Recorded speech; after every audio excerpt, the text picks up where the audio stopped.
Bon les gars, ça y est, jour J, le fameux événement de Limoges. Et je suis avec Pascal Dragotto. Pour ceux qui le connaissent pas, c'est lui qui a la fameuse Twingo Jet. T'imagines? Voilà. Et pourquoi tu es ici? On est venu exprès pour toi. Voilà. On est venu pour assister à ce show de dingue que tu nous as fait hier soir et que tu vas nous faire encore aujourd'hui. Ce soir, Et voilà. franchement, il assure de ouf. Non mais vraiment, honnêtement, il assure de ouf. Et petite anecdote aparté, c'est que Pascal aussi est un cascadeur, pour ceux qui le connaissent pas. Vous pouvez le rejoindre sur ses réseaux sociaux. Qu'est-ce que tu peux nous dire comme expérience que tu as fait? Bon ben, on a une petite Twingo, on trouvait le moteur assez poussif, donc on avait mis un réacteur d'avion dedans de 2200 chevaux, c'est bien ça. Ouais. Et la fameuse traversée de la DS à 110 km/h. Ben oui, ça, on a refait une cascade à l'ancienne, et c'est pour ça qu'on est là aujourd'hui, parce que c'est une vraie famille de cascadeurs, et je suis venu me réimprégner de tout ça, et franchement, c'est vraiment génial. Allez, les backstage. Allez, monte-toi à bord de ce truc de dingo qui nous a fait. Alors, essaye de t'agripper comme tu veux. Hop, vas-y. Allez, c'est cool. ah là, on est bien là. Un de plus. Hein? Je te passe le téléphone. Un de plus.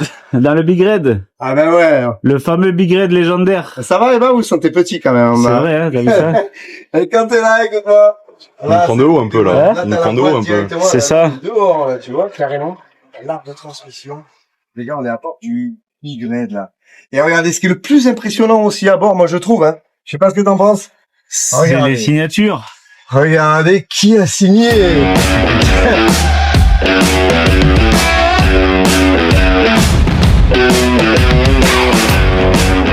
Mais moi je suis impressionné parce que tu m'as dit que en gros, tu l'as construit de A à Z tout seul. Tout seul, ouais. Mais surtout, de A à Z. Vous savez combien de temps il a mis pour le construire?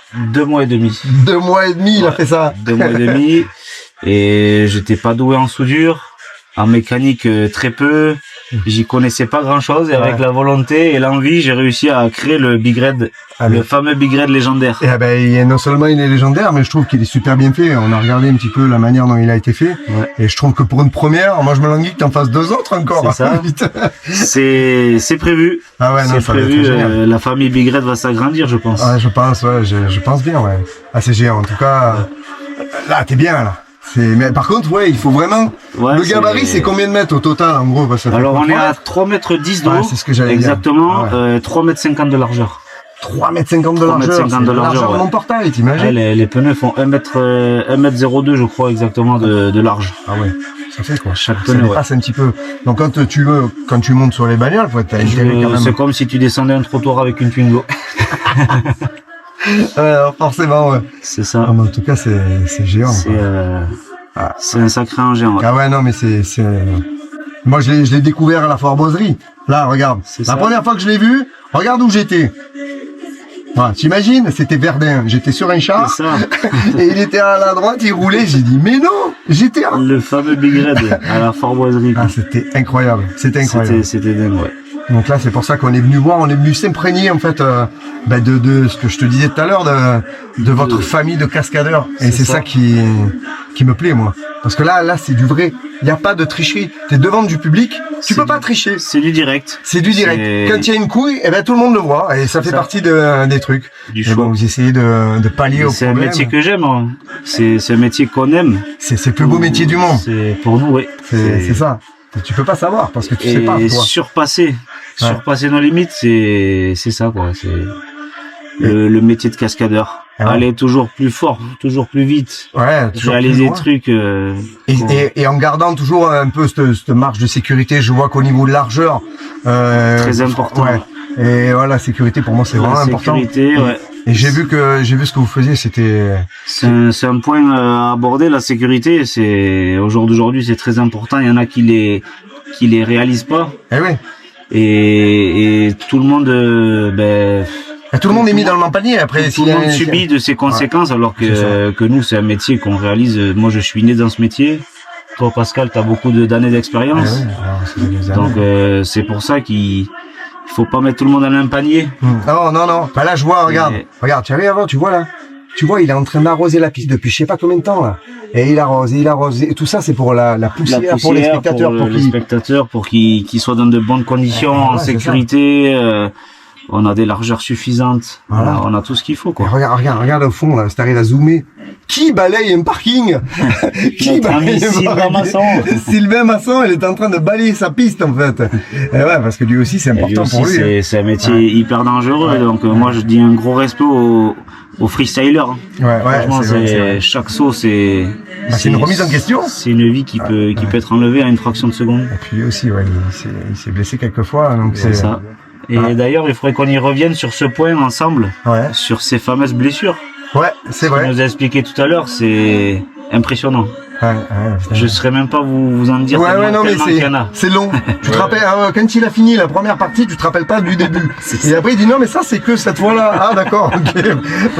C'est ça. Ah, c'est impressionnant, mais bon, voilà quoi. Et quand même. Et puis, de toute façon, on vous laisse sur ces belles images pour vous présenter le show. Allez, de toute façon, nous, on sera là, on va t'emmerder pendant le show, on va venir te voir, etc.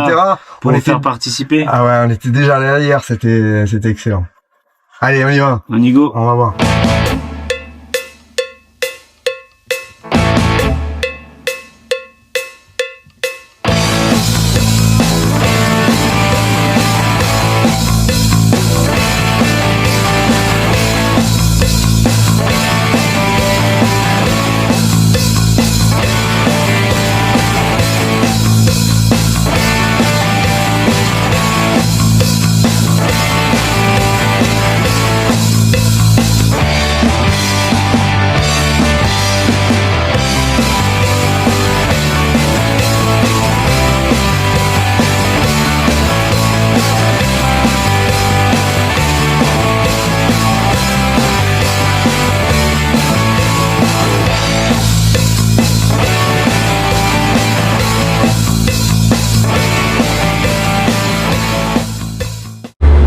Jour numéro 3, dimanche.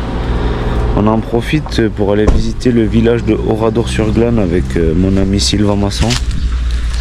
Donc c'est un lieu de mémoire et on va essayer de vous faire partager quelques images de ce lieu qui a été rasé par la Seconde Guerre mondiale par les nazis. C'est impressionnant.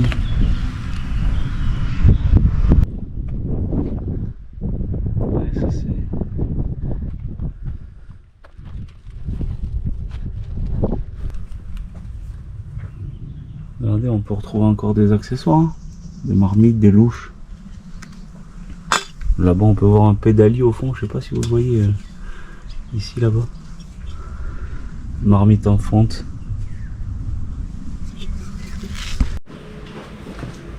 Les impacts de balles. Et là, on peut voir quand même une preuve, parce que ça, c'est une plaque datant de la Première Guerre mondiale. Et regardez, il y a déjà des impacts de la Seconde Guerre. On l'a signé tout, hein, c'est... Je pense qu'il y avait déjà des lames. Ouais, okay. C'est clair, c'est impressionnant. En plus là, c'est pour le vrai ferraille, quoi. Le mécanisme des freins. C'est de la vraie ferraille, quoi. Avec la plaque qui saute comme ça. C'est ça. Pour la viande, tenir la viande. Ouais. C'est des prendre tous les trucs, les jambons et tout. C'est ça, ouais, la balance, là il y a les crochets, les marmites. La bouteille de gaz, ouais. Putain, la bouteille de gaz. Elle est toujours là. L'école des garçons là-haut. Ah ouais, école des filles ici.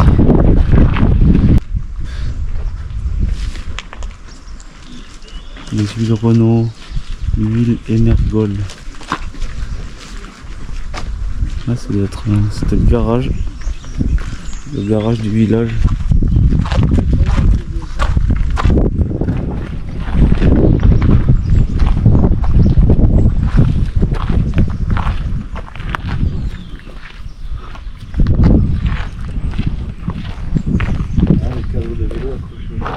Ah ouais.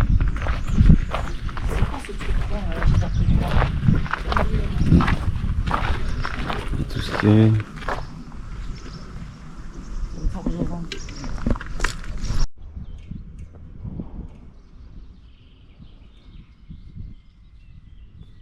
Le show est à 16h, il fait très chaud. Ils annoncent une journée canicule. Regardez le résultat de la voiture avec laquelle j'ai fait les tonneaux. Regardez ça. Ah, j'ai l'airbag qui m'a explosé dans les genoux. Les airbags latéraux. Le pare-brise s'est bien écrasé. J'ai déjanté 2 fois la jante avant que j'ai remplacé hier.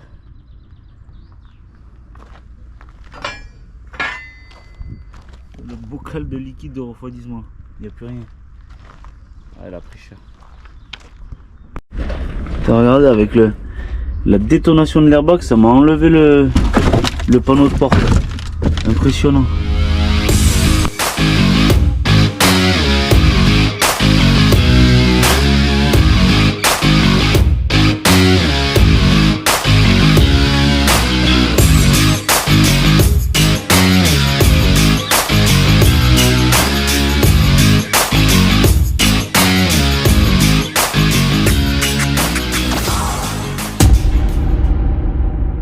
Mâchoire, clavicule plusieurs fois, l'omoplate, luxation 2 fois à gauche, 2 fois à droite.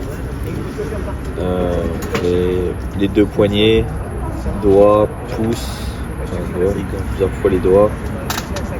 Plaque dans les 2 poignets. 10 côtes de cassé en même temps une fois, du coup ça m'a fait un pneumothorax, du coup la trachéotomie quand j'étais dans le coma, 8 jours de coma du coup. Hémorragie du poumon, de la rate, des intestins, de la vessie, la rate 2 fois, ouais les côtes, j'ai une trentaine de côtes de cassé en tout.